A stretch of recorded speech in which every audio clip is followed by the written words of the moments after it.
put yourself in a closed container and you've done the right ritual moves. Your other point is also very interesting. You don't care about the damn podcast and the quality. No, don't.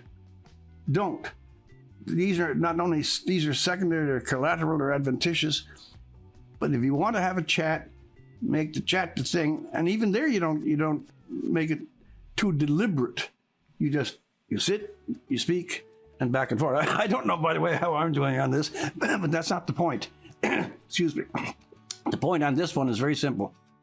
That we have to allow some channel for the impulses that we don't understand. Call them the unconscious, call them sensibility. The impulses that we don't command, but they are there, and occasionally they emerge, like solving the problem, having a conversation, making a quick joke in the middle of a live conversation. It's a great mysterious thing. We're not nearly as metaphysical as we should be. People should pay more attention to the spirit, even if they're not religious, because there's a whole aura. I go back to that word again. There's a whole aura around how we do things and how we are. Why do you have used that word continually? Why aura? What is it that's magical about that conceptualization? Well, two things. In that it is ineffable. That's the first thing. That it is a sheen or a halo effect, but it is not to be seen by the eye. But there is from some center, or maybe it's not a center, maybe it's a eye, but from some place, we derive psychological and intellectual energy that we can't command, but that in some ways we can prepare for, as you have said, by stocking the mind as best you can. There are elements in our areas of the highest thought that are structured logically and research and all of these, but there's one other thing besides.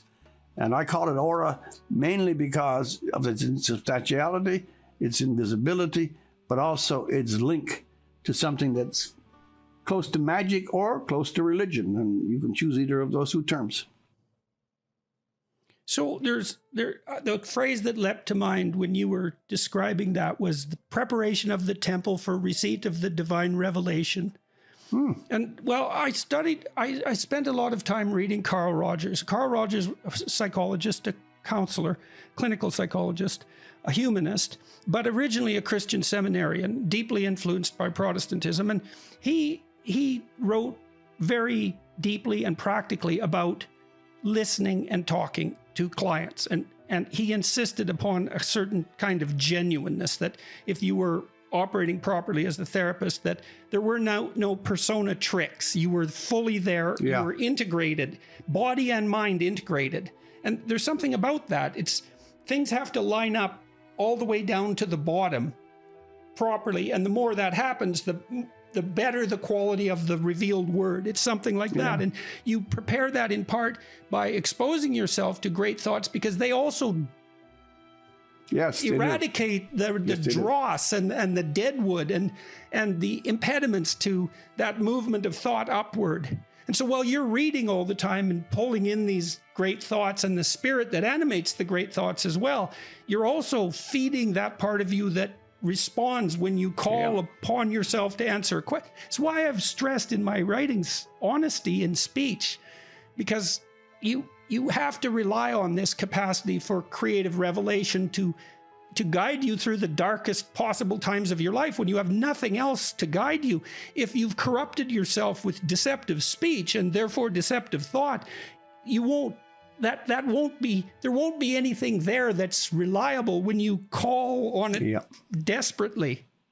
Yeah, I saw that you made that point, I think, in one of your recent comments. It doesn't matter where you point out that some people go to university and they say, okay, I'm going to bend to the current dilapidated regime. I'm going to pretend that I adore all their sanctities. But as soon as I get out of university and I got the goddamn piece of paper, then I'm going to start fighting back. And you wrote back or replied, if you start lying and you make a habit of it, I'm paraphrasing obviously, you won't walk out as easy as you think.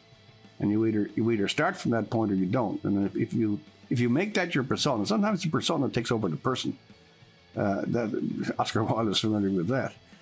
One other thing I'd like to add, just throw in there, when you talk about getting so close to truth, remember also words themselves as words.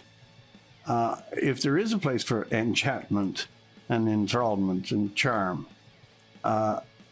Orpheus with his lute made trees. Remember that he could communicate with inanimate music in that case, but language also. I think one of the highest or hardest sentences in all writing is the very first one there. In the beginning was the Word. Words are actors. We have major control over them, I think, but they have an internal force. They have a residual force. They are magical. Hence poetry, hence Ecclesiastes, Book of Job. You know them better than I. I don't know if we ever penetrated that, but I do know that language in its individual terms, in its actual words, has latencies of disposition and force. Yes, it's right to think of them as active agents. Yeah. I'd like to hear you on that.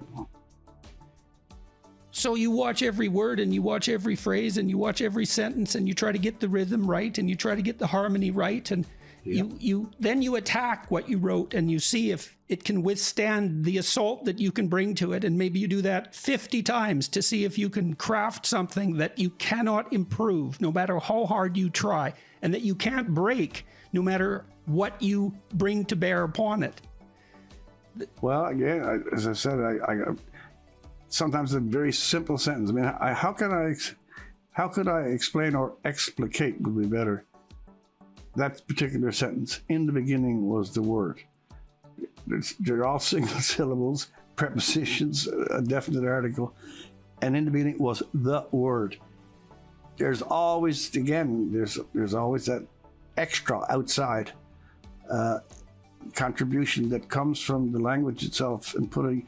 I sometimes think the Kabbalists, the great tradition of the Kabbalists, their minute examination of the intrinsic terms, the individual letters. It may seem like a superstition, but I think of it less as superstition than as a kind of mildly encouraged path to a certain insight.